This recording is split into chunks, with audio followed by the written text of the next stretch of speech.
Merci, Monsieur le Président, Monsieur le Ministre, Mesdames, Messieurs les rapporteurs, mes chers collègues.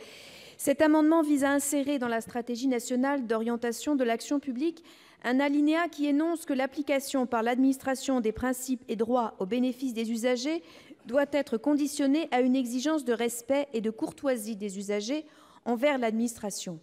Alors vous me direz, mais c'est évident. Eh bien, ça va mieux en le disant. Et d'ailleurs, au cours des débats de la commission spéciale, il a été dit que cette stratégie nationale, excusez-moi l'expression, enfonçait quelques portes ouvertes. Enfonçons-les donc toutes, y compris celles qui prennent en considération la nature parfois difficile, abrasive. On parle souvent de risques psychosociaux, des agents qui sont notamment en première ligne à accueillir les usagers. Des droits nouveaux sont créés pour les usagers dans ce texte, sans moyens supplémentaires, cela a été dit. 120 000 postes de fonctionnaires en moins, alors que des procédures supplémentaires vont être mises en œuvre.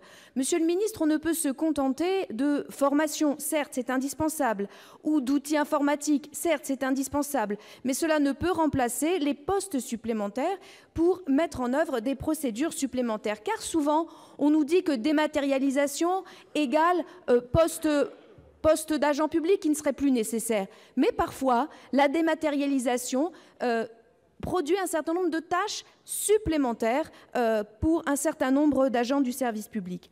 Donc nous pensons également que pour accompagner un changement de mentalité qui pourrait s'avérer tout à fait positif envers les usagers, pour les agents publics, eh bien, il serait d'autant plus facile de mettre en place ce changement de mentalité des agents publics en montrant à ces mêmes agents que nous les respectons, qu'ils sont respectés et que nous exigeons donc des usagers respect, courtoisie dans chacune de leurs demandes et pour faire respecter leurs droits, certes, mais dans le respect des agents publics.